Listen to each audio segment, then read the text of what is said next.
ఓ Stella గారు, okay, proceed అవుతారా? Okay అక్క. ఓకే, ప్రొసీడ్ అవ్వండి.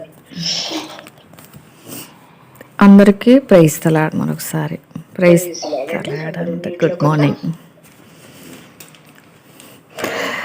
మరొక దినాన్ని ప్రభు మనకు ఈవిగా ఇచ్చినందుకు మరొకసారి ప్రభు కొందనాలు చెల్లిద్దాం. ఎందుకంటే మన కాలగతులు దేవుని చేతిలో ఉన్నాయి. మనం జీవించి ఉన్నామంటే కేవలం ఆయన ఉచితమైన కృప. ఎందుకంటే లోకంలో రకరకాల ప్రజలు, రకరకాల మనస్తత్వాలు కలిగిన వాళ్ళు ఉంటారు. అది మనకు తెలిసిన విషయమే. కొందరు దేవుడే లేడు అంటారు, కొందరు కొంత అంటే వీళ్ళు దేవుడు అంటే వాళ్ళు దేవుడు అంటే, కొంతమంది దేవుడు ఈ మధ్య కాలంలో వస్తున్నారు కొత్తగా, దేవుడు దేవతలు మాలోకి వస్తున్నాయి అన్నట్లుగా చెప్పుకుంటూ మీడియా ముందుకు వస్తున్నారు. ఈ విధంగా రకరకాలుగా, అంటే ఒక విధంగా చెప్పాలంటే దేవుని రాకడకు సూచనలు అయితే జరుగుతూ ఉన్నాయి. ఎందుకంటే ఇదిగో క్రీస్తు అక్కడ ఉన్నాడు, క్రీస్తు ఇక్కడ ఉన్నాడు అంటే మీరు నమ్మొద్దు అని ఉంది. అటువంటి ప్రజలు బయలుదేరినారు. నిన్నటి దినం నేను చూసినాను, ఎవరో ఒక అతను పాస్టర్ పేరు చెప్పుకొని వచ్చి, ఒక యవనస్తురాలు వచ్చిందంట, స్టడీ డిస్కంటిన్యూ చేసి, డిగ్రీ డిస్కంటిన్యూ చేసి, నాకు యేసుప్రభు గురించి తెలుసుకోవాలి, యేసుప్రభు గురించి, యేసుప్రభు నేను చూడాలి అని చర్చికి వెళ్ళిందంట. వెళ్ళిన కొద్ది రోజులకే పేరెంట్స్ చెప్తున్నా వెళ్ళకుండా, ఫస్ట్ చదువుకుంటూ వెళ్ళమ్మా అంటే వినకుండా చదువు మానేసి, నిజంగా తల్లిదండ్రుల మాట వినని పిల్లలుగా ఈ యవ్వన కాలంలో తిరుగుతూ ఉన్నారు. చదువు మానేసి మందిరానికి రమ్మని దేవుడు ఎప్పుడు కూడా చెప్పడు. దేవుని మహిమపరచాలి, దేవుడిచ్చిన జ్ఞానం ద్వారా, దేవుడిచ్చిన చదువు ద్వారా, దేవునిచ్చిన బుద్ధి వివేకముల ద్వారా ప్రభువుని మహిమపరచాలని ఆయన కోరుకుంటాడు. బుద్ధిహీనమైన పనులు ఇవన్నీ కూడా, సాతానుడు చేసే పనులు ఇవన్నీ కూడా, సాతాను దూతలు ప్రోత్సహించి ఆలోచనలు పెడతా ఉంటాడు, అవి చేసే పనులు. ఆ యవనస్తురాలు పేరెంట్స్ మాట వినకుండా కాలేజ్ డిస్కనెక్ట్ చేసి చర్చికి వెళ్తా ఉంటే కొద్ది రోజులు ఒక పాస్టర్ వచ్చాడంట, నీకు యేసు ప్రభువుని చూపిస్తాడన్నాడంట. ఒంటరిగా ప్రతిదినము ఆయన ట్రాప్లోకి వెళ్ళిపోయింది. ఇప్పుడు ఆమె మీడియా ముందుకు వచ్చి ఏం చెప్తా ఉందంటే, నేను ఎందుకు చూశానంటే ఒక పాస్టర్ ఈ విధంగా చేశాడు అనేది చదివి అసలు ఏంటి అన్నట్లుగా చూశానన్నమాట. దేవుని నామానికి అవమానం తెస్తున్నారు. అవమానం తేవటానికే బయలుదేరాడు సాతానుడు. పాస్టర్ల పేర్లు పెట్టుకొని, వాళ్ళకి రక్షణ లేదు, వాళ్ళకి బైబిలే తెలియదు. దేవుడు పాపానికి విరోధి, పాపిని ప్రేమిస్తాడు, పాపాన్ని ద్వేషిస్తాడు. ఆడ తీసుకెళ్ళిపోయేసి ఇక అంటే ఆ అమ్మాయి ఏం చెప్తా ఉందంటే, నా కడుపులో యేసు ప్రభు ఉన్నాడు, ఇప్పుడు నేను 4 months ప్రెగ్నెంట్, పాస్టర్ నాకు యేసు ప్రభుని చూపించాడు, నేను యేసు ప్రభుని చూశాను. ఎంత అవమానం దేవునికి. నిజంగా అతనికి ఫోన్ చేస్తే, అమ్మ ప్రైజ్ లాడ్ హల్లెలూయా, ఆమెన్ ఆమెన్, ప్రతి మాటకు ఆమెన్ అంటున్నాడు, బిడ్డ అంటున్నాడు. అసలు చాలా బాధాకరమైన విషయాలు రకరకాలుగా జరుగుతూ ఉన్నాయి. నిజంగా ఇవన్నీ కూడా రాకడికి సూచనలు. యేసుప్రభువుని ఎక్కడ చూపిస్తాడు? యేసుప్రభు ఉన్న చోట పాపం ఎక్కడుంటుంది? యేసుప్రభువులో పాపం లేదు కదా. అంటే దేవుని నామానికి అవమానం తెచ్చేవాళ్ళు, అపహాసకులు, ఇంకా క్రీస్తు విరోధులు, అబద్ధ బోధకులు, అబద్ధ ప్రవక్తలు బయలుదేరతారు అని బైబిల్ గ్రంథంలో ఉంది. ఎవరు అబద్ధ బోధకులో, ఎవరు ఏంటో అనేది గ్రహించే జ్ఞానం, బుద్ధి దేవుడు మనకి ఇచ్చినాడు, దాన్ని ఉపయోగించుకోవాలి. అనేక మంది ఈ విధంగా బయలుదేరుతున్నారు. ఏదేమైనా ప్రభువారు మనం ఈ విధంగా అంటే ప్రభు కృప, ప్రభు ఇచ్చే జ్ఞానం. ఎందుకు చెప్తున్నా అంటే, ఎస్తేరు గ్రంథంలోకి మనము ధ్యానిస్తూ ఉన్నాము. నిజంగా ఎస్తేరు గ్రంథంలో నుంచి, అది చిన్న గ్రంథమైన 10 అధ్యాయాలతో కూడిన గ్రంథమైన చాప్టర్స్లో కూడా కొన్ని వచనాలే ఉన్నప్పటికీ నిజంగా ఎన్నో విషయాలు, చాలా ప్రాముఖ్యమైన విషయాలు, చాలా విలువైన పాఠాలు నేర్చుకునే గ్రంథం ఎస్తేరు గ్రంథం అని చెప్పొచ్చు. నిజంగా దేవుడు మనల్ని కూడా జగత్తు పునాది వేయబడక మునుపే మనల్ని ఎరిగాడంట ఆయన, మనం ఎవరము ఏంటి అని. అందుకే మానవుని యొక్క అజ్ఞానంలో దేవుని యొక్క అజ్ఞానములో మానవుని జ్ఞానం తక్కువ అంట. అంటే దేవుడు అజ్ఞాని అని కాదు, కానీ అంటే అంత తక్కువ వారం మనం. ఏవో ఇవన్నీ కనిపెట్టేసేగానే మన గొప్పవారమైనట్టు కాదు. ఎందుకంటే మహాకాశములు కలుగజేసిన వాడు మన ప్రభు. దేవుడు అంటే సృష్టికర్త, సృష్టికి మూలం అయిన వాడు దేవుడు, ప్రేమ గలవాడు దేవుడు, ప్రాణం సహితం పెట్టగలిగిన వాడు దేవుడు, పరిశుద్ధుడైన వాడు దేవుడు, అందరికీ మాదిరిగా ఉన్నవాడు దేవుడు, అందరికంటే ప్రత్యేకమైన జీవితం కలిగిన వాడు దేవుడు, మనిషి కోసం మనిషిలా దిగివచ్చిన వాడు దేవుడు. ఇవన్నీ దేవుని యొక్క గుణలక్షణాలు. ఇంకా ఎన్నో చెప్పుకోవచ్చు. పాపి కోసం ప్రాణం పెట్టినవాడు, పాపాన్ని క్షమించినవాడు దేవుడు, పాపిని చూచినప్పుడు పాపపు ఆలోచనలు రానివాడు దేవుడు, పాపిని క్షమించేవాడు దేవుడు, పాపము పైన అధికారం కలిగిన వాడు దేవుడు. నిజంగా ఇవన్నీ కూడా దేవుని యొక్క గుణలక్షణాలు. ఎంత గొప్ప దేవుడు, సృష్టికర్త. మనం దేవుని చేయలేం. దేవుని రూపం మనం అసలు పరలోకం పోయేదాకా మనకు తెలియదు. అందుకే దేవుడు మానవుడిగా భూమి మీదకి వచ్చాడు. దేవుని చూచి బ్రతుకు నరుడెవడు అని ఉంది బైబిల్ గ్రంథంలో. దేవుని చూచి ఎవరు బ్రతకలేరు. ఏమంటాం మనం? ఎవరిని చూస్తే అమ్మో దేవుడు, అమ్మో దేవుడు అంటాం కదా. అంటే దేవుడు అంటే అలా ఉండాలి. దేవుడు మహా వెలుగుమయంతో ఉండాలి. దేవుడు ఒక ప్రత్యేకమైన వాడుగా ఉండాలి. దేవుని ఎదుటికి వెళ్ళటానికే భయము కలిగేలా ఉండాలి. నిజంగా అటువంటి వాడే దేవుడై ఉంటాడు. అటువంటి వాడు దేవుడు. దేవుడు ఒక్కడే. దేవునికి నరులకు మధ్యవర్తి ఒక్కడే. ఆయన ప్రభుని యేసుక్రీస్తు ప్రభువారని బైబిల్ గ్రంథం చెప్తా ఉంది, చరిత్ర చెప్తా ఉంది, ఎన్నో శ్లోకాలు చెప్తా ఉన్నాయి. హైందవ పుస్తకాల్లో ఉన్న శ్లోకాలు కూడా చెప్తా ఉన్నాయి. యేసు ప్రభువే పాపము లేనివాడు, కన్యపుత్రాయ నమః అనింది, కన్యకకు జన్మించిన వాడు. దాన్ని ఇప్పుడు క్వశ్చన్ చేస్తున్నారంటే బుద్ధిహీనత. కాబట్టి ఇవన్నీ కూడా ప్రభు మన కోసమే అన్ని కూడా రాయించి పెట్టినాడు. అనేకమైన గ్రంథాల్లో, మత గ్రంథాల్లో కూడా ప్రభువుని గూర్చిన ఛాయలు ఉన్నాయి. అది గ్రహించకుండా చేసే సాతానుడు.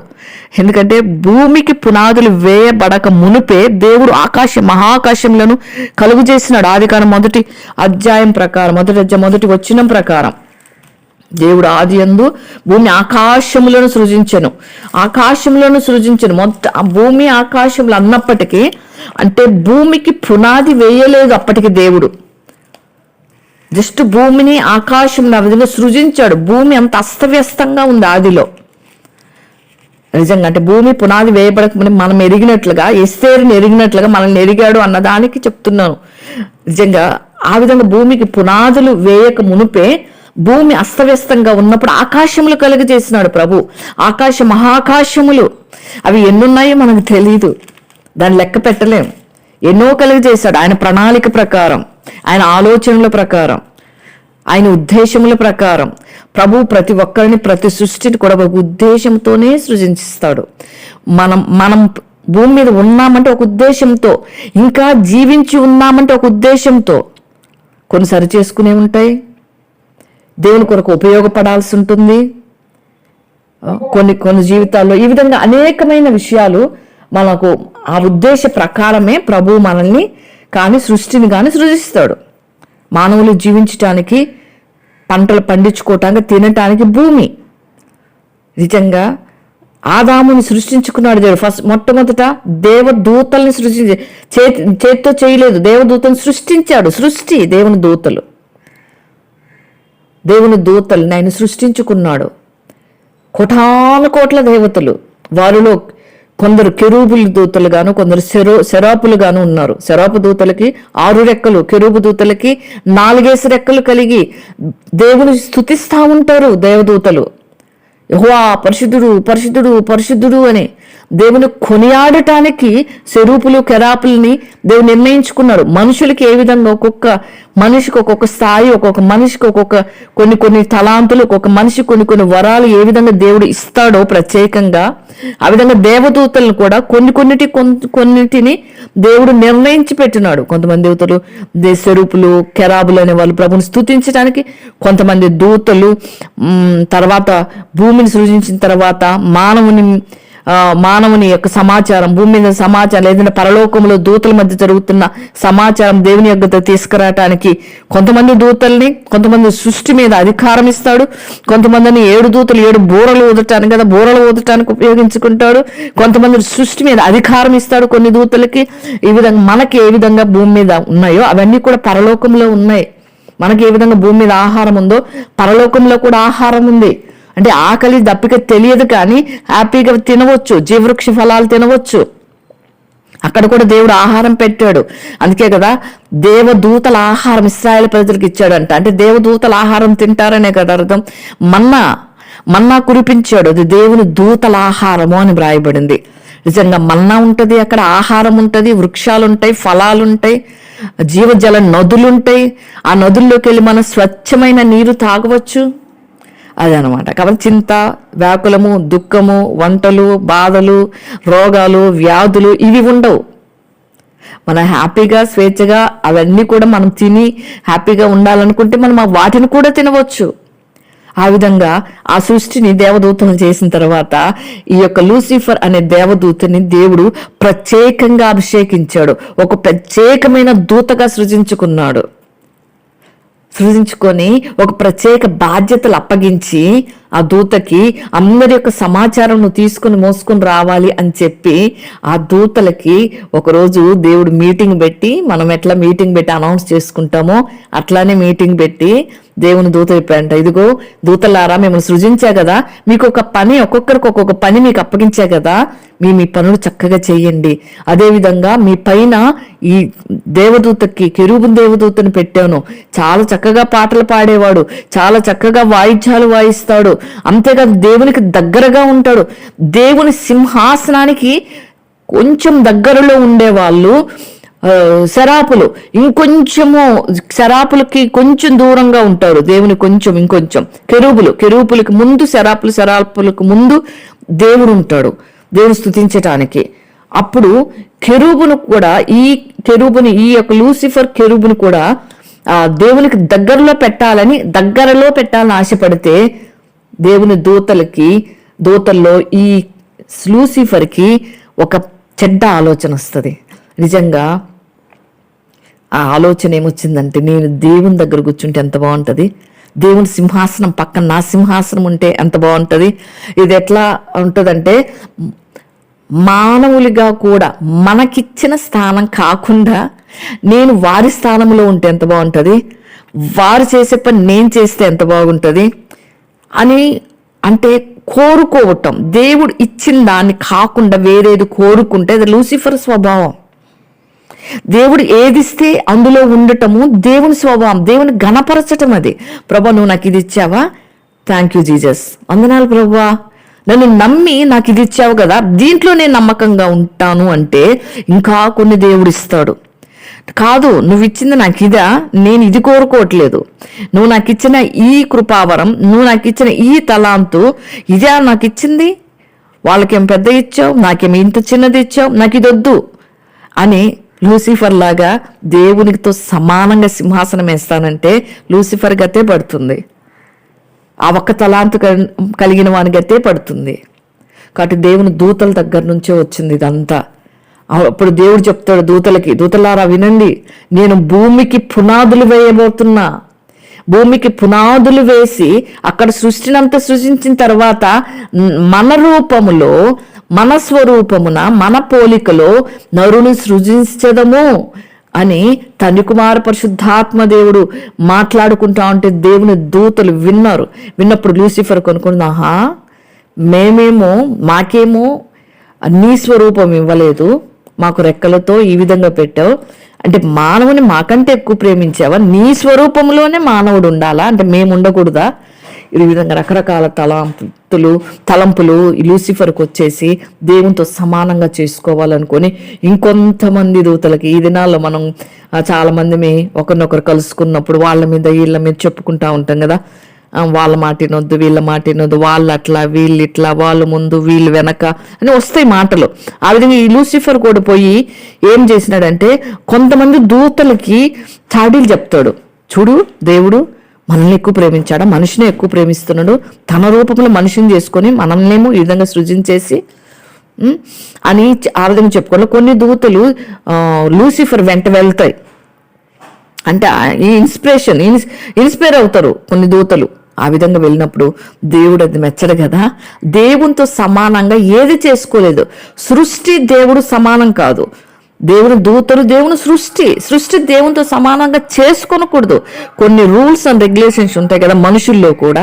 ఎవరి దగ్గర మనం ఎలా ప్రవర్తించాలో, ఎవరి దగ్గర మనం ఎలా ఉండాలో, ఎవరి దగ్గర మనం ఏ విధానంలో మనం నడవాలో అన్నీ కూడా మనకు ఈ లోకంలో జీవించేటప్పుడు కొన్ని పద్ధతులు కొన్ని అన్నీ ఉంటాయి కదా.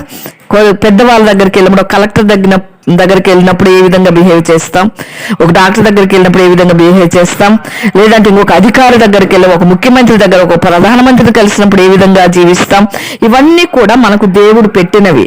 అదేవిధంగా దేవుడు కూడా మనల్ని ఏమంటాడంటే, దేవునికి సమానంగా ఎవరు చేసుకోలేరు, ఆయన స్థానం ఆయనదే, నా మహిమ నేను ఎవరికిచ్చేవాడని కాను అంటాడు ప్రభు. నిజంగా ఆ విధంగా దేవుడు ఎంతగానో కష్టపడి తన సృష్టిని అంతటినీ చేసుకొని, కష్టంతో తన భూమి మీదకి వచ్చి మానవం చేసుకొని సృజించి తన రూపంలో చేసుకుంటే లూసిఫర్ ఆ విధంగా కింద పట్టు జరిగింది. అదే ఇప్పుడు మనం ఎస్తేరు గ్రంథంలో కూడా ఎస్తేరు తనకిచ్చిన స్థానాన్ని ఏ విధంగా కాపాడుకుంది, ఇవి మనకు క్లియర్గా తెలియాలంటే కూడా ఈ దూతల గురించి యోబు గ్రంథం 38వ అధ్యాయం చదవండి. ప్రత్యేకంగా యోబు గ్రంథం 38:7 వచనములు ఏముంటుందంటే, ఉదయం నక్షత్రములు కూడి పాడినప్పుడు దేవదూతలందరూ ఆనందించి జయధ్వనులు చేసినప్పుడు దానికి మూలరాతి వేసిన వాడు ఎవడు అని యోబుని ప్రశ్నిస్తున్నాడు దేవుడు. ఏం చెప్పగలడు యోబు? మూలరాతిని వేసా, పునాది వేసా, ఇవన్నీ కూడా తెలుసు లూసిఫర్కి. ఎక్కడ ఏమున్నాయి అన్నీ తెలుసు. దేవుని రాజ్యంలో ఏ విధంగా ఉన్నాయి అన్నీ తెలుసు. అందుకే ఆ రూపాలన్నీ తెచ్చిపెట్టుకున్నాడు. దేవుని సింహాసనం చుట్టూ ఏమున్నాయో ఏ రూపాలున్నాయో తెలుసు. అవన్నీ తెచ్చిపెట్టేసుకున్నాడు కాపీ మాస్టర్. కాబట్టి ఆ విధంగా చేసి ప్రజలను మోసపుచ్చుతున్నాడు నిజ దేవుణ్ణి తెలియకుండా. నిజంగా ప్రాణం లేని వాటిని పూజిస్తూ సృజించుకున్న వాటిని పూజించేలాగా ఆలోచనలు తెస్తున్నాడు. కదా బైబిల్లో ఆలోచన అంటే శక్తికి అధిపతి అని ఉంటది. ఆకాశ మండలము గుండా వెళ్ళు దురాత్మల సమూహం ఆకాశ మండలంలో తిరుగుతాయి. అవి మానవులు ఆకాశ మండలం ఉండటానికి దేవుడు ఆకాశాన్ని ఇవ్వలేదు. కానీ ఈ సాతానునికి మాత్రం ఇవన్నీ ఏం చేస్తాడు, ఆకాశ మండలం తిరుగుతూ ఉంటాయి. ఎందుకంటే అన్ని కనిపిస్తాయి. గద్ద ఏం చేస్తుంది, పైన తిరుగుతూ ఆహారం కోసం కనిపెట్టుకొని సమయం చూసి వచ్చి ఏ విధంగా ఆహారాన్ని తన్నుకొని పోతుందో, ఈ అంధకార చీకటి శక్తులు మాత్రం మొత్తం ఆకాశ మండలం తిరుగుతూ ఎవరిని ఏ విధంగా పడేయాలి, ఎవరిని ఏ విధంగా ఏ మోసం చేయాలి, ఎవరిని ఏ విధంగా దేవునికి విరుద్ధంగా వాడుకోవాలి అనే అన్ని ప్రణాళికలు చేసుకుంటా ఉంటాడు వీడు సాతానుడు. కాబట్టి వాడి వలలో పాడకుండా మనల్ని కాపాడుకోవటం అది దేవుని యొక్క ఉద్దేశం, దేవుని యొక్క భారం. అందుకే చాలా మంది ఏం చెప్తారంటే వాక్యాలను చెప్పేటప్పుడు ఆదాం చేసిపోయినాడు, అదే మనకు వచ్చింది. ఆదాం చేసినాక ఆదాం చేయకుంటే ఇదంతా వచ్చేది కాదు అంటే, ఆదాం చేయకుండా దానికంటే అసలు మనం మనుషులను పుట్టుండే వాళ్ళమే కాదు. రకరకాల బోధలు చేస్తూ ఉంటారు కదా, ఏది ఆలోచన వస్తే అది చెప్పేస్తూ ఉంటారు. ఆదాము చేశాడు, ఆదాము సాతానుడు మోసపరిచాడు. మరి సాతాను దేవునికి ముందే అన్ని తెలుసు కదా, మరి ఎందుకు పుట్టించాలి లూసిఫర్ని, ఎందుకు చేయాలి అటువంటి దూతల్ని అని మనకు ఆలోచన రావచ్చు. ఎందుకు చేస్తాడంటే, ఇప్పుడు మన మానవ స్వభావం మనది, సరే ఆదాం స్వభావమే అందరికి వస్తుంది అనుకుందాం. సరే మనం పుట్టబోయే పిల్లలకు కూడా మన స్వభావం వస్తుంది కదా, ఆదాం స్వభావం వస్తుంది కదా. మరి మనం ఎందుకు పెళ్ళిళ్ళు చేసుకొని పిల్లలకి అంటున్నాం? వద్దనుకుంటే సరిపోలేదు కదా, సరిపోద్ది కదా. ఎందుకు లేబ్బ పుట్టినప్పటి నుంచి ఎటు వీళ్ళు చెడిపోయే స్వభావమే వీళ్ళది, ఎందుకులే కాలంటాం అనుకోదు కదా తల్లి. అంతే దేవుడు కూడా సూచిస్తాడు, కాపాడుకోండి అన్నాడు. ఈ విధంగా ఉండాలి అని బోధిస్తాడు, ఈ విధంగా జీవించాలి అని చెప్తాడు. రోబోట్స్ లాగా మనల్ని సృజించలేదు, మనకు ప్రాణం ఇచ్చాడు, ఆత్మ ఇచ్చాడు దేవుడు. అందుకే మనం స్వేచ్ఛగా ఉంచాడు. ఆయన స్వేచ్ఛ ఇస్తాడు, స్వేచ్ఛ ఇచ్చే ఆజ్ఞలు ఏంటో చెప్తాడు. మనం పిల్లల్ని కూడా బంధించి ఉంచాం కదా ఇంట్లో. బయటకు వెళ్ళేటప్పుడు మనం కాపలాగా వెళ్ళం కదా, స్కూల్స్కి కాలేజ్కి వెళ్ళేటప్పుడు వదిలేసి కొన్ని చెప్పి పంపిస్తాం జాగ్రత్తలు. ఇట్లా ఉండాలి నాన్న, స్కూల్లో ఇట్లా ఉండాలి, బయట ఇట్టుండాలి, కాలేజీలో ఇట్లా ఉండాలి, ఇలా మాట్లాడాలి, ఇది చదువుకోవాలి, ఈ టైం దీనికి ఉపయోగించాలి, ఈ టైంలో ఇది చెయ్యాలి అని మనం పిల్లలకి ఏ విధంగా జాగ్రత్తలు చెప్తామో, దేవుడు కూడా మనం సృజించిన తర్వాత మనకు ఆజ్ఞలు ఏ విధంగా జీవించాలి అన్నీ కూడా ఆయన నేర్పుకుంటున్నాడు. ఇంకంతే, మనం దేవుణ్ణి ప్రశ్నించటానికి అవకాశమే ఇవ్వడు దేవుడు, అవకాశం లేదు ఎట్టి పరిస్థితుల్లో కూడా. కాబట్టి ఆ విధంగా దేవుడు మనల్ని కూడా తన ప్రణాళికలు జగత్తు పునాది వేయబడక మునిపే మనం అందరము ప్రభువుకి ఎరుక కదా. కయ్యూను గర్భంలో ఉన్నప్పుడే వీడు పుట్టేం చేస్తాడో తెలుసు, కానీ మాట్లాడుతూ వచ్చాడు దేవుడు. వీడు స్వభావంతోనే పాపంతో పుట్టాడు, ఎందుకంటే ఆదాము స్వభావం వచ్చింది.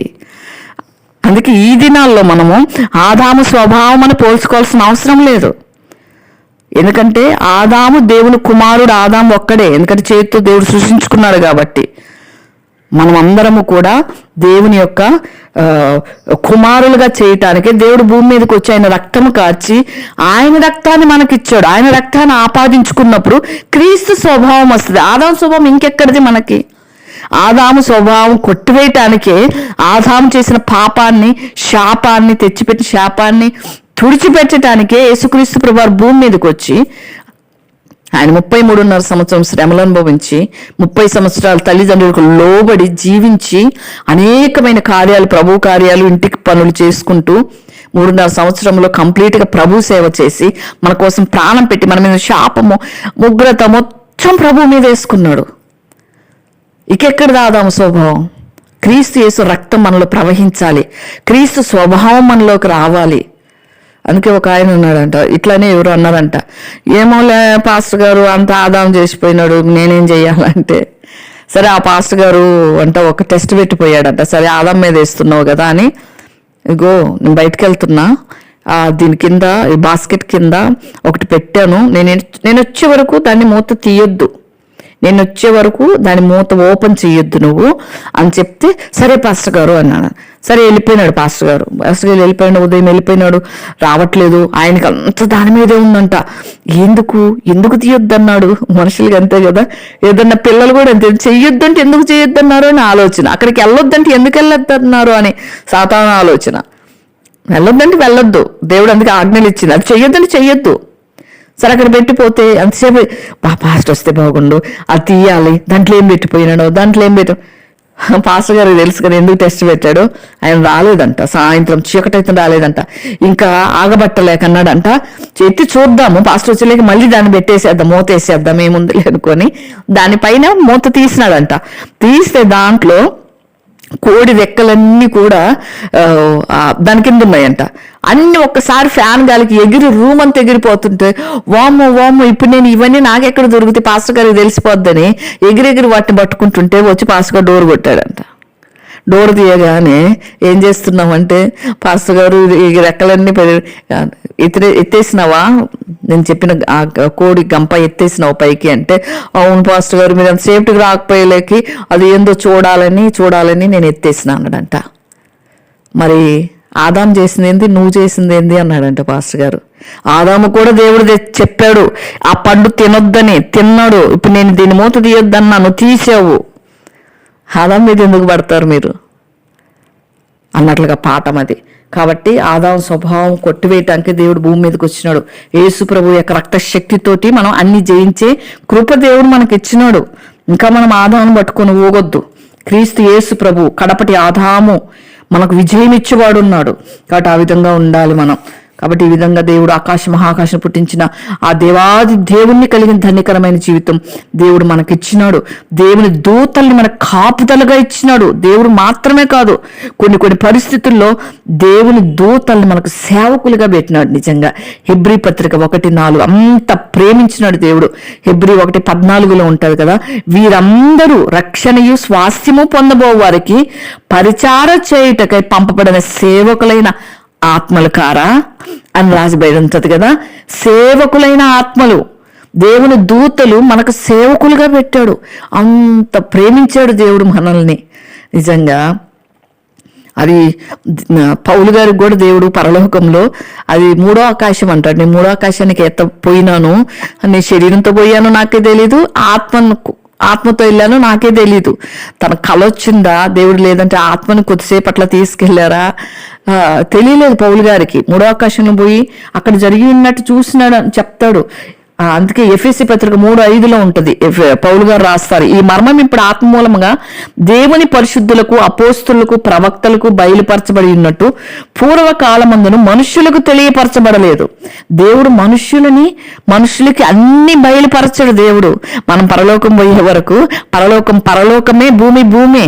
చాలా మంది మోసపరుస్తూ ఉంటారు. నేను పరలోకం పోయినాను, నాకు అవి కనిపించినాయి, ఇవి కనిపించినాయి, నేను అక్కడ ఆదామును చూసొచ్చి, హవ్వ చూసొచ్చా అంటారు. కానీ అవన్నీ కాదు. ఒకవేళ నిజంగా చనిపోయినట్టుగా అనిపించి, చనిపోయి దేవుని ఆత్మను ఒకవేళ దేవుడు కొద్దిసేపు పర్మిషన్ ఇచ్చి తీసుకెళ్లి తిరిగి వదిలిపెడితే అటువంటి వారు కొంతమంది నమ్మొచ్చు. కానీ ఈ దినాలు బ్రతికుండి నేను అప్పుడప్పుడు పరలోకాన్ని పోయి చూసి వస్తానని ఒక ఆమె చెప్తా ఉంటుంది.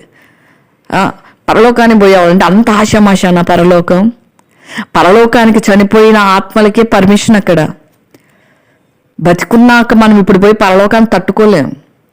అది చూచి అసలు మనం అక్కడ ఉండలేం. ఆ వెలుగు అక్కడ ఉండలేం.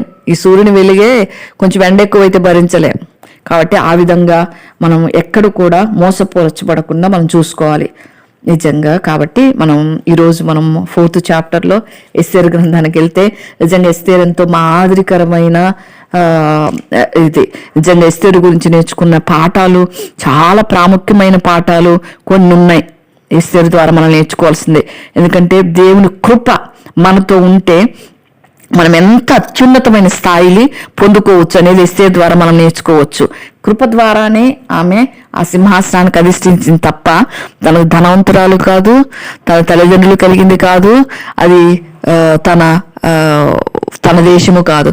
ఆ విధంగా దేవుడు కాబట్టి ఎస్తేరుని హెచ్చించినాడు. తర్వాత ఎస్తేరు దేవుని పట్ల ఎట్లా విధేయత చూపింది, పెద్దల పట్ల, తనను పెంచిన పినతండ్రి పట్ల, పినతండ్రి కుమారుడు అన్నవుతాడు, తన పట్ల ఎంత విధేయత చూపించిందో ఆ విధేయత ద్వారా దేవుని పట్ల తను బోధించిన బోధన ఈ విధంగా అంగీకరించి, ఈ దినాల్లో అన్నలు ఉంటారు మనకంటే పెద్దోళ్ళు, మనల్ని కిందకి లాగుతూ ఉంటారు. ఆ దినాల్లో బబులోను చెరకు కొనిపోబడిన వారిలో మొదట కొంతమంది బయటకు వస్తారు కదా, తర్వాత బయటకు వచ్చిన వాళ్ళలో ఎస్తేరు ఉంది. బబులోనులో ఉన్నప్పుడు ఎస్తేరు చాలా కాలం బబులోనులోనే ఉంచబడ్డారు. మొర్దెకై ఎస్తేరు ఆ కాలంలో నిజంగా దేవుని కొరకు నిలబడ్డవారు వాళ్ళు. కాబట్టి ఆ విధంగా దేవుడు చేశాడనమాట. దేవుని పట్ల విధేయత చూపటం ద్వారా తన ప్రజలు చాలా ప్రేమించింది ఎస్తేరు. అంటే తనకంటే కూడా ఎక్కువగా తన ప్రాణాన్ని కూడా త్యజించటానికి ఇష్టపడింది. దాన్ని బట్టి దేవుడు ఎస్తేరును కోరుకున్నాడు. దేవుని సహాయం లభిస్తా ఉందని సంపూర్ణంగా విశ్వసించింది. దేవుని నమ్మకం ఉంచింది, దేవుని విశ్వాసం ఉంచింది. నాతో దేవుడు ఉన్నాడు, నేను రాజు దగ్గరికి పోయిన దేవుడు నాతో ఉంటాడు. ధైర్యవంతురాలు కాబట్టి ఎస్తేరుని దేవుడు కోరుకున్నాడు. దేవుని విషయంలో ధైర్యం ఉండాలి. లోక విషయాలు కొంతమంది అబద్ధాలు చెప్పను భయపడరు, చాడీలు చెప్పడానికి భయపడరు. దేవుడు కుటుంబాన్ని ఇస్తే ఆ కుటుంబాన్ని చక్కగా కాపాడుకోవటానికి చాలా మంది స్త్రీలకు తెలియదు. నిజంగా చాలా మందికి మనుషులు బతుకున్నప్పుడు వాళ్ళ విలువ తెలియదు. నిజంగా వాళ్ళని చెడగొడతా ఉంటారు. లేనిపోని కొంతమంది మాట్లాడంటే భయం, దీనికి ఇంకా 4 యాడ్ చేసి ఎక్కడ చెప్తారు అని. వాళ్ళతో మాట్లాడితే బాగుండు అన్నట్టు చేసుకోవాలి. కానీ మనం వాళ్ళతో మాట్లాడితే ఇంకా 4 యాడ్ చేసి ఎక్కడ చెప్తారు అని భయపడే పరిస్థితులు ఉంటే అటువంటి వారికి దేవుడు సమీపంగా ఉండడు, మనుషులు కూడా సమీపంగా ఉండలేరు. ఎస్తేరు ఆ విధంగా లేదు. మంచి కొరకై, తన ప్రజలకు మేలు చేయటానికై, తన కుటుంబంలో తన అన్నకు మేలు చేయటానికై దేవుడు ఉపయోగించుకున్నాడు ఎస్తేరుని. ఎందుకంటే అటువంటి మంచి స్వభావం కలిగింది ఎస్తేరు. ఈ విషయాలన్నీ కూడా మనం ఎస్తేరు ద్వారా నేర్చుకోవచ్చు. నిజంగా ఎస్తేరు గ్రంథం, రూతు గ్రంథం, ఈ 2 పుస్తకాలు మనకు దేవుడు అంటే స్త్రీల పేర్లతో కూడిన పుస్తకాలుగా దేవుడు మనకిచ్చాడు. దేవుడు అనే మాట ఎస్తేరు గ్రంథంలో మనకు కనబడదు. కానీ ఉపవాసము అనే మాట ఉంది కదా, ప్రార్థన, గోనె పట్టకట్టుకొని ప్రార్థన చేయటం మొదకై ఎస్తేరులు. దీన్ని బట్టి మనము దేవుడు అనే పదం లేకున్నప్పటికీ దేవుని అందులో ఎంత భయభక్తులు కలిగిన వారో ఎస్తేరు మొదకై మనం చూడొచ్చు. నిజంగా రూతు గ్రంథము, ఎస్తేరు గ్రంథం, ఈ రెండు గ్రంథాలు కూడా మనకు దేవుడు ఇచ్చినాడు. స్త్రీలను కూడా దేవుడు ఘనపరిచినాడు అన్నట్లుగా, స్త్రీలను కూడా దేవుడు బయటికి తెచ్చాడు అన్నట్లుగా. రూతు ఒక అన్యురాలయ్యి యూదుని పెళ్లి చేసుకుంటే ఎస్తేరు ఒక యూదురాలయ్యింది అన్యుని పెళ్లి చేసుకుంది. అది వాళ్ళిద్దరికి తేడా. నిజంగా రూతు గ్రంథం కరువుతో ఆరంభమయ్యి పెళ్లితో అంతమైతే ఎస్తేరు గ్రంథం పెళ్లితో ఆరంభమయ్యి చరిత్రతో అంతమైపోయింది. నిజంగా చివరికి చావుతో కూడా అంతమైంది అనొచ్చు. అంటే హామాను యొక్క చావు నిజంగా ఎంత కదా, దేవుడు ఎంత హెచ్చిస్తాడు కదా దేవుని బిడ్డల్ని. స్త్రీ అని లేదు, పురుషుడు అని లేదు దేవుని దృష్టిలో, కానీ దాంట్లో కాపాడుకోవటంలోనే ఉంది మనకి. ఇంతకుముందుకు కూడా చెప్పుకున్నాం, దెబోరా అందరికీ ఆమె న్యాయం తీర్చడానికి వచ్చింది. స్త్రీలు వస్తారు, పురుషులు వస్తారు, అందరికి న్యాయం తీర్చడానికి వచ్చింది. కొంతమందికి దేవుడు ఇచ్చేది, కొంతమందికి వాక్శక్తి ఇస్తాడు, చక్కగా మాట్లాడే వాక్శక్తి. మనకు నోరు దేవుడు ఇచ్చాడు కదా అని ఎట్లా పడితే అట్లా మాట్లాడకూడదు. జ్ఞానం ఇస్తాడు వాక్శక్తితో పాటు. ఏ విధంగా మాట్లాడాలో జ్ఞానవాకు. మనం నోరు తెరిస్తేనే 10 మంది దేవుని వైపు ఆకర్షించేటటువంటి వాక్శక్తి. అది ప్రభు కొరకై ఉపయోగించాలి. మనకి ఏది ఇచ్చినా దేవుని కొరకై ఉపయోగించాలి. ఎస్తేరుకి దేవుడు ఇచ్చాడంటే, దేవుడు ఏమి ఇచ్చాడంటే అందం ఇచ్చాడు. తన అందాన్ని లోకానికి ఉపయోగించలేదు, తన అందాన్ని దేవునికి అడిగింది. ప్రభువా నాకు అందాన్ని ఆ దినాల్లో అందరూ కూడా రాజు పంపిస్తాడు, ఒక సైనికుని పంపించి అందరికీ నువ్వు ప్రచారం చేయి, ఎవరెవరైతే యవనస్తులున్నారో వాళ్ళు నా రాజ్యానికి రావాలి, నాకు ఒక రాణి కావాలి. వస్తే నా మాట వినలేదు, వస్తే తృణీకరించబడింది. ఎందుకంటే తన భర్త మాట వినలేదు. ఇది చూసి యథా రాజా తదా ప్రజ అంటారు కదా, ఇది చూసి కింద ఉన్న వాళ్ళందరూ నేర్చుకుంటారు, ప్రజలందరూ నేర్చుకుంటారని ఒక సలహా ఇస్తారు. మా భార్యలు మా మాట ఏమింటారు అని. ఇది నా భార్యల మాటలు, భర్తల మాటలు భార్యలు వినేటట్లేరు. భార్య మాట భర్త వినాల్సిందే, లేకపోతే నో ఫుడ్, ఏమీ లేదు అన్నట్టుగా. అంటే బెదిరింపు కాల్స్ అంటాం కదా మనకు బయట నుంచి. అట్లా అయిపోయింది ఇళ్లలో కూడా, దేవుని బిడ్డలో సహితం అట్లా అయిపోయింది. బయట నుంచి బెదిరింపు కాల్స్ కాదు, ఇంట్లోనే బెదిరింపులు ఉంటాయి. ఆ విధంగా ఉంటే దేవుడు వాడుకోడు.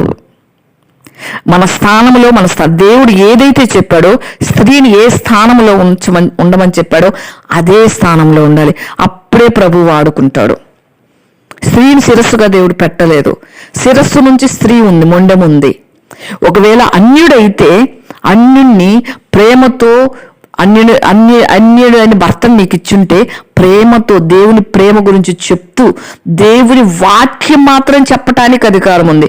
దేవుని యొక్క ఉద్దేశాలు చెప్పే అధికారం మాత్రమే శిరస్సుకు అయినప్పటికీ కొన్ని ఆలోచనలు ఇవ్వటానికి, మంచి ఆలోచనలు ఇవ్వటానికి, మంచి ఉద్దేశాలు బయలుపరచడానికి మాత్రం స్త్రీకి దేవుడు అధికారం ఇస్తాడు. ఎందుకంటే స్త్రీ పురుషుడు భేదం లేదు అంటే, ఎక్కడ భేదం లేదంటే ప్రభువులో భేదం లేదు, ప్రభు వాక్యం చెప్పటంలో భేదం లేదు, ప్రభువు గురించిన మంచి విషయాలు బోధించుకున్నట్టులో భేదం లేదు, మిగతా విషయాల్లో కాదు. చాలా మందికి ఏంటంటే ఏది చెప్పినా అది చేసేయాలి. నేను గీచిన గీటు దాటకూడదు అంటే అది దేవుని బిడ్డ లక్షణం కాదు. వాళ్ళలో సాతాను వచ్చి కూర్చుంటాడు, అది లూసిఫర్ స్వభావం. కాబట్టి ఆ విధంగా ఉండకూడదు. ఎస్తేరు ఆ విధంగా లేదు. నిజంగా రూతు కూడా ఆ విధంగా లేదు. తాను ఎంతో తగ్గించుకుంది, తిండి లేకపోయిన పొలంలోకి పోయి ఏరుకుంది. అందుకే దేవుడు ఆమెని దైవ కుమారుడు రావటానికి ఆ వంశావల్లో చేర్చబడింది. నిజంగా దేవుడు అంత గొప్ప దేవుడు. ఒక్కొక్కరిని ఒక ప్రణాళిక. ఎస్తేరుకి ఇచ్చిన అందం, ఆమె ప్రార్థన చేసుకుని అంత ప్రకటన చేసినప్పుడు అనుకుంటుంది, మొర్దెకై గారు వచ్చి చెప్పుంటారు, మా అమ్మ ఇట్లా ప్రకటన చేస్తావు, నేను విన్నాను, నువ్వు చాలా చక్కనిదానివి కదా చెల్లి, నువ్వు వెళ్ళాలి అన్నప్పుడు ఆ దినాలు సరే రాజు దగ్గరికి వెళ్ళాలంటే ఏదో ఒకటి సమాచారం పంపించాలి కదా. ఆ సమాచారం పంపించడానికి కూడా మనకి ఎవరున్నారన్నా, మన దగ్గర డబ్బులు కూడా లేవు అక్కడ దాకా వెళ్ళి సమాచారం ఎవరితో పంపించడానికి కూడా. అంటే దేవుడిస్తాడు నీకు అని చెప్పి మొర్దెకై బలపరిచి ఎస్తేరు గురించిన సమాచారం పంపించటం, తర్వాత వారం తర్వాత పిలిపించటం, ఒక 7గురిని అందరిని పిలిపించిన తర్వాత ఒక 7గురిని ఎన్నుకోవటం. వాళ్ళల్లో ఎస్తేరు ఉంది. ఆ 7గురిలో ఎస్తేరు ఉంది. 7గురిలో ఎస్తేరు ఎన్నికైంది. ఎందుకంటే ఎస్తేరుని చూచినప్పుడు రాజుకు దయ పుట్టిందంట. ఎస్తేరుని చూసిన రాజుకు దయ పుట్టింది. మనల్ని చూచినప్పుడు దేవునికి మనుషులకు దయ పుట్టాలి. మనం మాట్లాడినప్పుడు దేవునికి మనుషులకి దయ అనిపించాలి. ఆ విధంగా ఉంటే దేవుడు మనల్ని బలంగా వాడుకుంటాడు. అట్లాని చేతగాని వాళ్ళలాగా ఉండమనట్లేదు దేవుడి లోకంలో. దేవుని యొక్క జ్ఞానంతో మనం నింపబడి మన మాటలు జ్ఞానమైన మాటలుగా ఉండాలి. కీర్తనల గ్రంథంలో ఉంది కదా, బుద్ధి లేని కంచరగాడిద వలె ఉండొద్దు అని. దేవుడిచ్చిన అధికారాన్ని, దేవుడిచ్చిన ఆధిక్యతని, దేవుడిచ్చిన నిలబెట్టిన స్థానాన్ని దేవుని కొరకు ఉపయోగించాలి. స్వంత వాటి కొరకు, మన స్వంతానికి, మన స్వయానికి వాడుకోకూడదు. ఒక స్థానం ఇస్తే మనం ఇష్టం వచ్చినట్టు ఎవరు కూడా, సంఘాల్లో కూడా ఎవరు ఇష్టం వచ్చినట్టు వారి నిర్ణయాలు తీసుకోవటం, ఎవరు ఇష్టం వచ్చినట్టు వాళ్ళని చేయటం, అంతా నేనే, చాలా మంది ఉంటారు అబ్షాలోం లాగా, వాళ్ళని ఆకర్షించుకోవడానికి ఏవేవి చేసి, అవన్నీ వద్దు. ప్రార్థన ద్వారా ఆకర్షించు, వాక్యం ద్వారా ఆకర్షించు, నీ భక్తి జీవితం ద్వారా ఆకర్షించు. నీవు దేవుని ఎదురు చూపే భయభక్తులు, దేవుని ఎదురు చూపే ఆ యొక్క ఏమైతే నువ్వు దేవుని కొరకు చేస్తున్నావో దానిని బట్టి మనం ఆకర్షించబడ, దేవుని వైపు ఆకర్షించాలి వాళ్ళని, మన వైపు కాదు. కాబట్టి ఆ విధంగా లేరు. ఎస్తేర్ అయితే ఆ విధంగా సిద్ధపరిచింది. నిజంగా దేవుడు అందుకే స్త్రీలను కూడా కోరుకున్నారు అనటానికి, తనకిచ్చిన అందాన్ని దేవుని కొరకు ఉపయోగించుకుంది. రాజు మెచ్చాడు. వాళ్ళ దగ్గరికి వెళ్తే రకరకాలుగా ఉంటాయి కదా. రాజు ఏ విధంగా ఏ విధానంలో వాళ్ళని కోరుకుంటాడో మనకు తెలియదు. మనకు సహజంగా రాజుల దగ్గరికి వెళ్ళినప్పుడు వాళ్ళు రాజు చెప్పినట్టు నడవటమో ఇంకోటో చేయమంటారు. ఆ విధంగా అందరిలో చేసినప్పుడు ఎస్తేర్ భయపడి ఉండొచ్చు, కానీ నాకు ఈ అలవాట్లు లేవు కదా, నేను ఒక పేదరాలని, నాకు చెప్పడానికి తల్లి లేదు, చెప్పడానికి నాకు తండ్రి లేడు, అన్న దగ్గర పెరిగాను, ఏమి చేత వస్తుందో ఏమి రోజు ఎంత భయపడి ఉంటుందో తెలియదు. కానీ దేవుడి తన అందానికి తన నమ్మకం ఉంచింది. తన అందం పైన ఎక్స్ట్రా కోరుకోలేదు, ఎక్స్ట్రా సొగసులు కోరుకోలేదు, ఎక్స్ట్రా మేకప్లు, ఎక్స్ట్రా వాళ్ళు ఉంటారు కదా రాణికి చేసే వాళ్ళ మెరుగులు అన్నీ కూడా. అక్కడ కూడా బ్యూటీ పార్లర్ ఉంటుంది కదా, ఆ బ్యూటీ పార్లర్లోది కూడా హేగే చేసింది తప్ప ఎక్కువ కోరుకోలేదు ఆమె. ఎంతవరకు చేపించారో అది చాలు, మిగతా వాళ్ళంతా ఇంకా మెరుగులు దిద్దుకున్నారు. కానీ ఉన్న దాంట్లోనే ఏమంటారు ఒరిజినాలిటీ, తన ఒరిజినాలిటీని తను ఉంచుకుంది. దేవుడు మెచ్చాడు. నిజంగా ఆ కాన్ఫిడెంట్ ఉండాలి. దేవునికి నేను ఇష్టరాలను, నేను దేవుని చేత ఏర్పరచబడిన దాన్ని, నేను దేవునికి ఇష్టంగా జీవిస్తున్నాను కాన్ఫిడెన్స్ మనలో మనకే లేకపోతే ఎవరు గుర్తిస్తారు? మన మాటల్ని బట్టి మనం ఆత్మీయతను మనం వ్యక్తపరచలేం. మన ప్రవర్తన, మన క్రియలు, దేవుని కొరకు మనం జీవించే విధానం. మన సండే కూడా మేము అదే విన్నాం, కన్నొచ్చి చెప్పినారు. దేవుని కొరకే విధానం, దేవుని కొరకు జీవించే విధానం, అది చూసి ప్రజలు నేర్చుకోవాలి అని. ఎస్తేర్ ఆ విధంగా చేసింది. తను దేవుడు ఎందుకు ఎన్నుకున్నాడో ఎరిగింది. నిజంగా నిన్న అక్క చెప్పారు కదా 3rd చాప్టర్లో ఏమైంది, అక్కడ ఒక వచ్చేసింది, హామాన్ వచ్చినాడు, నాకు మొక్కలేదన్నాడు. యూదులు చాలా రోషం గల వాళ్ళు. యూదులు ఎవరికి వంగరు, ఎవరికి లొంగరు. వాళ్ళకున్న రోషం ఎవరికి ఉండదు. అందుకే అంటాడు నేను యూదుని, అందుకే హామానుకు నేను మొక్కను. వాళ్ళు దేవునికే మొక్కుతారు. వాళ్ళు యెహోవా దేవునికే ప్రార్థన చేస్తారు, యెహోవా దేవునికే వంగుతారు. వాళ్ళు దేవుని పాదాలకే సాష్టాంగపడతారు. అందుకే హామానికి మొక్కకపోతే హామాన్ చూశాడు, ఒకరోజు కంట్లో పడింది. ఎందుకు అందరూ నేను వస్తే వంగి నమస్కారాలు పెడతారు, నువ్వెందుకు పెట్టట్లే, అతను ఎందుకు పెట్టట్లే, పోయి కనుక్కోండి అంటే అతను యూదుడంట. అప్పుడు హామాన్ ప్లాను అన్ని వినుంటారు మీరు. అప్పుడు హామాన్ ప్లాను ఏమైంది, యూదుల్ని మొత్తాన్ని తుడిచిపెట్టాలని కొత్త ప్లాన్ వేస్తాడు. రాజు దగ్గరికి వెళ్ళి అంటే తాకీదు ఒకటి రాసుకుంటాడు, ముద్ర వేస్తాడు. ఎందుకంటే హామాన్ దేవుడు ప్రధానమంత్రిగా చేస్తాడు కదా, నువ్వే చెప్తే అది అన్నట్టుకుంటాడు, హామాన్ చెప్పింది చేయాలన్నట్టుగా. అందుకే ముద్ర వేసి ఆ విధంగా ఉన్నప్పుడు తనకి ఇష్టం వచ్చింది రాసుకుంటాడు, యూదుల్ని చంపాలి అని. ఆ విధంగా రాసుకోవటం మూలంగా యూదుల్ని చంపాలి అని. కానీ ఎస్తేరు మాత్రం తన అన్న ఏది చెప్పాడు అదే వినింది. నువ్వు నీ పేరు బయట పెట్టొద్దు. నిజంగా ఎస్తేరు పేరు మొట్టమొదటి పేరు హదస్స. అయితే అక్కడికి వెళ్తున్నప్పుడు జ్ఞానంగా తన అన్న ఏం చేశాడంటే నీ పేరు హదస్స కాదు ఎస్తేరు. ఎందుకంటే ఇస్తార్ అనే దేవతని అక్కడ వాళ్ళు పూజిస్తారు, వాళ్ళకి చాలా ఇష్టం ఆ పారసీక దేశస్తులకి. అందుకని ఇస్తార్ అనే పేరుకి వచ్చేటట్టుగా ఎస్తేరు అంటే వాస్తవానికి నక్షత్రము అని అర్థం. కాబట్టి ఆ విధంగా ఆ పేరు మార్చుకొని పోవటం జరిగింది. జ్ఞానం కలిగి ఉండాలి కదా దేవుని బిడ్డలు. ఆ విధంగా జ్ఞానంతో ఎస్తేరు అక్కడికి ఎంటర్ అయింది. ఈ విధంగా ఈ విషయాలన్నీ విన్నప్పుడు మొర్దెకైకి తెలిసిపోద్ది ఈ విషయం, యూదులు చంపాలని హామాను ప్లాన్ వేశాడని. ఆ తాకీదులను వెళ్ళటం చూసినప్పుడు జరిగిందంతా తెలిసినప్పుడు ఇది 4వ అధ్యాయంలో మొర్దెకై బట్టలు చింపుకుంటాడు, గోని పట్ట వేసుకొని బూడిద పోసుకొని నిజంగా పట్టణం మధ్యలోకి బయలు వెళ్ళి ఎంత వేదనతో రోదనతో ఆయన ఆహారం మానేసి ఆ విధంగా బాధపడుతూ మళ్ళీ ఏం చేస్తాడు, రాజగుమ్మం ఎదుటకు వచ్చినాడంట. రాజగుమ్మం ఎదుట గోని పట్ట కట్టిన వాళ్ళు ఆ విధంగా ఉన్న వాళ్ళు కనబడకూడదు. కానీ మొర్దెకై కూడా ఎంత గుండె ధైర్యం అంటే అదే తను పెంచిన తన చెల్లికి నేర్పించుకున్నాడు. నిజంగా మొర్దెకైకి ధైర్యం పోసాడు ఎస్తేరుకి. తను ధైర్యంగా నిలబడ్డాడు. గోని పట్టుకున్నవాడు ఆ రాజధాని ఉండకూడదు అన్నప్పటికీ వచ్చి అక్కడ కూర్చున్నాడు.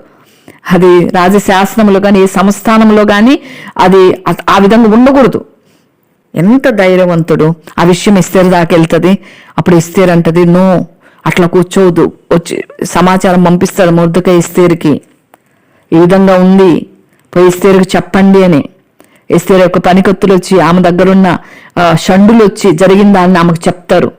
చెప్పినప్పుడు ఆమె కూడా ఎంతో బాధతో ఉంటుంది. ఎస్తేరు మొర్దెకై కట్టుకున్న గోనెపట్టను తీసేయమని ఆజ్ఞాపించి కట్టుకోవటానికి బట్టలు పంపిస్తుంది, ఆహారం పంపిస్తుంది. అప్పుడు ఎస్తేరు ఏం చేస్తారంటే మొర్దెకైని కనిపెట్టుకోవటానికి కొంతమందిని రాజు నియమించిన షండులను వాళ్ళని పంపిస్తుంది అక్కడికి. తర్వాత అది ఏమైందో తెలుసుకొని, ఎందుకైందో తెలుసుకొని రమ్మని మొర్దెకై దగ్గరికి పంపిస్తుంది అనమాట, వాళ్ళకి ఆజ్ఞాపించి.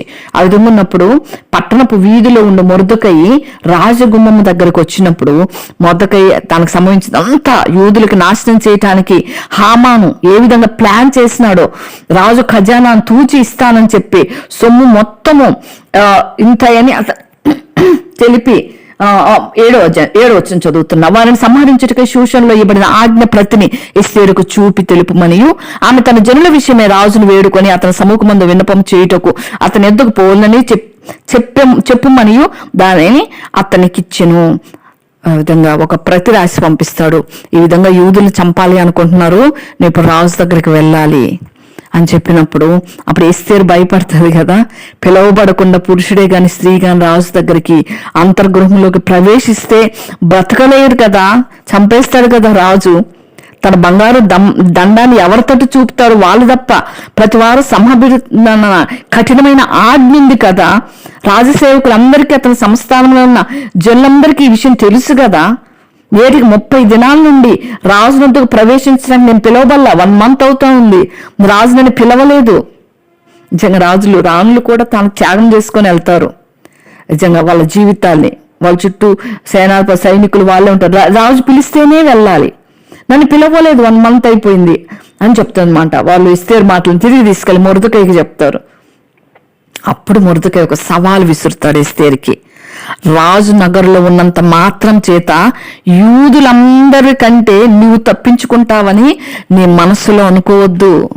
వాటి తలస్తున్నావా? నీ విషయం ముందు ఏం మాట్లాడక మౌనంగా గాని ఉన్నామంటే యూదులకు సహాయం, విడుదల మరొక దిక్కు నుండి వస్తుంది కానీ నీవు నీ తండ్రి ఇంటి వారు నశించిపోతారు అని చెప్తాడు. నిజంగా ఎంత గొప్ప విశ్వాసం కదా మొర్దెకైకి. ఎస్తేరే నా దిక్కు అనుకోలేదు, దేవుడే నా దిక్కు. ఎవరన్నా కొంత సహాయం చేస్తే ఇంక వాళ్ళనే ఆశ్రయిస్తూ ఉంటారు కదా, మనుషులే ఆశ్రయం, ఇంటోళ్ళే ఆశ్రయం. చాలా మంది కూడా ఇంటి వాళ్ళని చూపిస్తూ ఉంటారు, దేవుని వైపు చూడమనరు. దేవుని వైపు చూడండి, దేవుడు ఆశ్రయం. దేవుని కొరకై మనం నిర్ణయించబడిన తర్వాత సెకండరీ ప్లేస్ ఎవరికైనా పట్టించుకోవద్దు అనట్లేదు.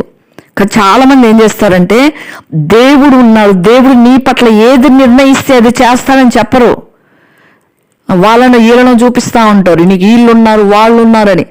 ఆత్మహీనతలో ఉన్నట్టుగా గుర్తు దానికి. నిజంగా ఆ మొర్దెకై అలా చేయలేదు. ఎంత ధైర్యంగా చెప్పాడంటే, నువ్వు చెయ్యకపోతే, ఆ స్థానంలో ఉండి చెయ్యకపోతే నువ్వు నీ తండ్రి ఇంటి వాళ్ళు నాశనం అయిపోతారు, కానీ యూదులకు రక్షణ దేవుడు వేరొక దిక్కు నుంచి చేస్తాడు. దేవుడు రక్షించుకోవాలనుకుంటే నువ్వే అవసరం లేదేస్తే గుర్తుపెట్టుకో. అంటే నిన్ను దేవుడు ఆ స్థానంలో ఎందుకు ఉంచినాడో అది గుర్తు తెచ్చుకో అన్నట్టుగా దేవుడు మొర్దెకై ఎస్తేరుకి జ్ఞాపకం చేసినాడు. అప్పుడు ఎస్తేరు కూడా ఏం చెప్తుందంటే, నువ్వు పోయి షూషన్ నందు కనబడిన యూదులందరినీ సమాజ మందిరంలోకి సమకూర్చి 16వ వచనం 4వ అధ్యాయం, నా నిమిత్తం ఉపవాసం ఉండి 3 దినములు అన్నపానములు చేయకుండుడి. 3 days ఉపవాసం చాటిస్తుంది. నేను నా పనికత్తులు కూడా ఉపవాసం ఉంటాం. నువ్వు కూడా యూదులతో కలిసి ఉపవాసం 3 రోజులుండు. మీరు అక్కడ ప్రార్థన చేయండి, ఉపవాస ప్రార్థన. ఏం తినకుండా నేను ఇక్కడ ప్రార్థన చేస్తా. ప్రవేశించడం న్యాయయుక్తమైతే నేను రాజు వద్దకు ప్రవేశిస్తా. నేను నశించిపోతా, కానీ మొర్దెకై బయలుదేరి ఎస్తేరు తనకు ఆజ్ఞాపించిన ప్రకారం చేసిన. నేను చచ్చిపోతా. రోషం తెచ్చుకుంది ఎస్తేరు కూడా. నేను రాణిని అయిపోయా, నువ్వేంది నాకు చెప్పేది? ఆఫ్టర్ ఆల్ నువ్వు గేట్ కీపర్. ఎందుకంటే చాలా మంది యవ్వన బిడ్డలు ఈ దినాల్లో తల్లిదండ్రులు ధిక్కరించి నిజంగా ఎట్లా పడితే అట్లా, ఎవరితో పడితే వెళ్ళిపోతున్నారు ఈ దినాల్లో. అవన్నీ చూస్తే ఏడ్చాలా, బాధపడాలా, ఏం చెయ్యాలా అంటే పిచ్చెక్కిపోద్ది. కొంతమంది యవ్వన బిడ్డలు చేసే పనులు చూస్తూ ఉంటే లోకంలో. మాకు తెలీదా? మేము ఎవరిని పెళ్లి చేసుకోవాలో మాకు తెలీదా? మేమేంటో మాకు తెలీదా? మేము ఎక్కడికైనా పోయి బతుకుతాం, చివరికి ఒక తన్నుదంతే మళ్ళీ వచ్చి తల్లిదండ్రుల పాదాల దగ్గర పడతారు. కానీ ఎస్తేరు రాణి అయ్యుండి కూడా నువ్వేంటి అసలు, నేను రాజు దగ్గరకు వచ్చి చేరుకున్నా, నా చుట్టూ మనుషులే, నేను ఇప్పుడు ఉపవాసం ఉండాలా నీకోసం? నువ్వు పెంచినంత మాత్రాన్ని నీ మాట వినాలా అనలేదు. మొర్దెకై చెప్పింది అదే విధేయత చూపించింది ఎస్తేరు. దేవుని కొరకైన విధేయత చూపించింది. నాన్న చెప్పింది కరెక్ట్, దేవుని కొరకు నిలబడమంటున్నాడు, దేవుని ప్రజల కొరకు నిలబడమంటున్నాడు, ఇది సరి అయినది. మనం కూడా జ్ఞానంగా ఆలోచించాలి. ఎవరైనా మనకు వచ్చి సలహాలు ఇచ్చినప్పుడు, ఎవరైనా మన దగ్గరకు వచ్చి ఎవరి గురించి అని చెప్పినప్పుడు, ఇది దేవుని దగ్గర నుంచి వచ్చిందా సాతాన్ దగ్గర నుంచి వచ్చిందా ఆలోచించి నిర్ణయం తీసుకోవాలి. మొర్దెకై చెప్పింది దేవుని దగ్గర నుంచి వచ్చిందిగా భావించింది ఎస్తేరు. అవును, దేవుడు నాకు అందం ఇచ్చి రాజు మెచ్చేటట్లుగా చేసి, దేవుడు ఇచ్చిన అందాన్ని నేను దేవుని కొరకై, దేవుడు నన్ను ఇక్కడ నిలబెట్టాడు, దేవుని ప్రజల కొరకై నిలబెట్టాడు అని ఎస్తేరు గ్రహించింది. నిజంగా గ్రహించి దేవుని కొరకై నిలబడి నిజంగా తన ప్రజలను అందరినీ రక్షించుకుంది. తర్వాత అధ్యాయంలో వస్తుంది, రాజు పిలవకుండానే ఎస్తేరు పోయినప్పుడు రాజుకు మరలా దయబెడతాడు, ఎస్తేరు మీద దండం చూపిస్తాడు, వెళ్ళి ఏ విధంగా తన విన్నపాలు చేసుకున్న తర్వాత హామాన్ని కూడా విందుకు పిలిచి ఎంత జ్ఞానంగా చేసిందంటే ఎస్తేరుకి. ఆ వయసులో దేవుడు ఎస్తేరుకి ఎంత జ్ఞానం ఇచ్చాడు. తర్వాత తన అన్న తన దగ్గర లేడు, తను ఒక్కటే దేవుడిచ్చిన జ్ఞానంతో ముందుకెళ్ళింది. దేవుని కోసం దేవుడిచ్చిన దాన్ని దేవుని కోసము ధైర్యంగా నిలబడితే ఆ తర్వాత దేవుడు నడిపించుకుంటాడు, ఆ తర్వాత దేవుడే జ్ఞానం ఇస్తాడు. ఇంక ఎవరు వచ్చి మనకు సలహాలు ఇవ్వాల్సిన అవసరం లేదు, మనకు పైనుండే సహాయం. ప్రభు నడిపించుకుంటాడు, ఎలా నడవాలో అలా. హామాను విందుకు పిల్లడు ఎంత జ్ఞానంగా చేసింది అక్కడ. రాజే హామాన్ని చంపేసేటట్టు చేసింది ఎస్తేరు. నిజంగా అటువంటి జ్ఞానం ఇస్తాడు దేవుడు. మనకి ఏది ఇచ్చినా, ఏ తలాంతి ఇచ్చినా, ఏ వరం ఇచ్చినా, ఏది ఇచ్చినా ప్రభు కొరకే వాడాలి. మన స్వంతానికి, మన స్వయానికి వాడకూడదు. ఎవరైనా ఎవరికి హెల్ప్ చేస్తే ఎత్తేస్తూ ఉంటారు, నేను ఇక అప్పుడు ఇట్లా చేసిన. ఇప్పుడు దేవుడు చేయమంటేనే చెయ్యాలి. ఒకవేళ చేయకపోతే వేరొక దిక్కు నుంచి వస్తుంది సహాయం. చేసినానంటే ఫలమే ఉండదు, ఫలం రాకపోగా వేరే ఫలం వస్తుంది. చాలా జాగ్రత్తగా ప్రభు ఇచ్చింది ప్రభు కొరకే నిలబడాలి. నిజంగా లేదంటే సాతాను లొంగ తీసుకుంటాడు. ప్రభు మాట అది సాతానుడు ఒకవేళ దేవుడు అందం ఇస్తే దాన్ని దేవుని కొరకే వాడకపోతే సాతాను ఏ విధంగా వాడుకుంటున్నాడు ఈనాడు ప్రజల్ని. ఆ విధంగా మన సినిమాలో ఎవరో ఒక అతను చూసి భార్యను అట్టే చంపేసి అట్టే నామరూపాలు లేకుండా, ఆధారాలు లేకుండా చేశాడంట. ఏం నేర్చుకుంటారు? ఒకసారి కాలేజ్కి మన్నాన్ని ఒకటే వచ్చి కారులో తీసిపోతాం మేడం, మా కాలేజీలో కాలేజీలో చేర్పించండి అని టౌన్లో కాలేజీలోకి తీసుకెళ్ళినారు. వద్దు సార్ నేను చేర్పించను అక్కడ, నాకు ఇది లేదంటే చూడటానికి అన్నారని. సరే పిలుస్తున్నారు కదా అని మా పక్కింటి ఆవిడ నేను వెళ్తే కూర్చొని అక్కడ ప్రిన్సిపాల్ సార్తో మాట్లాడుతుంటే, చాలా ఫ్రీ మేడం, హ్యాపీగా ఖాళీ టైంలో వారానికి ఒకసారి సినిమా చూడొచ్చు, ఫ్రీగా ఆడుకోవచ్చు, చదువుటంలో మాత్రం చక్కగా చదువుకోవచ్చు అంటే నేను చెప్పాను, సినిమాలు చూసి ఏం నేర్చుకుంటారు సార్ పిల్లలు? ఒకవేళ మీకు ఇష్టమైతే మీరు చూడండి, కానీ పిల్లల్ని మాత్రం అలా ఎంకరేజ్ చేయకండి అని ఖచ్చితంగా చెప్పేశాను. ఎందుకంటే ఇన్ఫ్లుయెన్స్ అంటే చెడ్డ విషయాల్లో తొందరగా ఇన్ఫ్లుయెన్స్ అయ్యే విధంగా చెడ్డ విషయాలే ఉంటాయి తప్ప మంచి విషయాల్లో తొందరగా ఆకర్షితులు కారు. ముఖ్యంగా యవ్వనస్తులు ఆ ఏజ్లో పిల్లలు సినిమా చూసి ఏం నేర్చుకుంటారో మనకు అందరికీ తెలుసు. వాళ్ళకి ఏది కావాలో అది నేర్చుకుంటారు, వాళ్ళ ఆలోచనలు ఏయో అది నేర్చుకుంటారు, వాళ్ళ బాడీ లాంగ్వేజ్ ఏదో అది నేర్చుకుంటారు, వాళ్ళ హార్మోన్స్ ఎట్లా పోతున్నాయో అవి నేర్చుకుంటారు సినిమాలు చూసి. అట్లా అయిపోయినాయి కాలేజెస్ కూడా, నిజంగా భయభక్తులు లేని విధంగా అయిపోయినాయి. కాబట్టి ఆ విధంగా మనము దేవుడు ఏది మనకి ఇచ్చినప్పటికీ మనం ధైర్యంగా నిలబడాలి, దేవుని కొరకై ధైర్యంగా మాట్లాడాలి, ప్రభు విషయాల కొరకై మనము ధైర్యంగా ఉండాలి, మంచి చేయటానికి ధైర్యంగా ఉండాలి, నీతిగా నడవటానికి ధైర్యంగా ఉండాలి. నీతిమంతులు సింహంలాగా ధైర్యంగా ఉంటారని వాక్యంలో కూడా ఉంది. దావీదు వలె ధైర్యంగా ఉండాలి, ఎస్తేరు వలె ధైర్యంగా ఉండాలి, రూతు వలె ధైర్యంగా ఉండాలి, దెబోరా వలె ధైర్యంగా ఉండాలి. ఇంకెంతమందినో స్త్రీలను తీసుకోండి, సిసేరాను చంపిన వారు ఆ స్త్రీ వలె ధైర్యంగా ఉండాలి. నిజంగా ఎంత జ్ఞానంగా చంపేసిందో. కాబట్టి ఆ విధంగా మనం దేవుడు మనకిచ్చిన కృపావరాలు కానీ మనకి ఏది ఇచ్చినా యాయేరు, థ్యాంక్ యూ అక్క, యాయేరు వలె ఎంత తెలివి కలిగింది తెలుసు యాయేరు. ఆ విధంగా మనం ఉండాలి. ఆ విధంగా మనం దేవుని కొరకే, మనకి దేవుడు ఏది ఇచ్చాడో అది ఎరగాలి, ఫస్ట్ ఎరగాలి. ఎరిగి ప్రభా ఇది నీ కొరకే నేను వాడతా, నేను నీ కొరకే నిలబడతా అంటే మిగతా మొత్తం దేవుడు చూసుకుంటాడు. మనం భయపడాల్సిన అవసరమే లేదు. బుద్ధి జ్ఞానంలో సర్వసంపదలు ఆయన ఎందుకు గుప్తంలో ఉన్నాయి. ఆయన మనకి బోధించుకుంటూ నడిపించుకుంటూ వెళ్తాడు, ఏ మానవ హస్తము లేకుండా. ఆ విధంగా ఉండినట్లుగా పరిశుద్ధాత్మ దేవుడు మనకు సహాయం చేయను గాక. ప్రైజ్ లార్డ్ అండి. దేవుడి నామానికి మహిమ కలుగును గాక. చెప్పబడిన వాక్యము దేవుని యొక్క నామ మహిమార్థమై వాక్యానుసారం మన జీవితం మనం జీవించడానికి దేవుడు మనల్ని వాడుకున్నట్లుగా స్తోత్రం చెల్లించుకుంటున్నాం.